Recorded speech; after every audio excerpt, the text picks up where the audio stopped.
We're going to learn about t-shirt quilts. The #1 secret, stabilizer on the back. Okay. Well, I use the fusible backing from Kimberbell. Okay. And I iron it onto it. Okay. First thing I do, no rulers, nothing. Oh, I know. Scary. This isn't very much now. I can store that pretty easily. This is a quilt block. I've trimmed this one up a little bit. This one, I sprayed with Material Magic. Oh, you can see the difference there. Yeah. Are you doing Material Magic before you add on the interfacing or after? I did it before. Okay. These are orange pop rulers.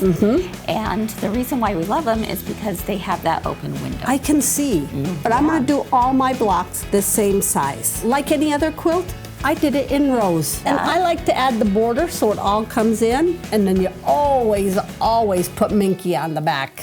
Always.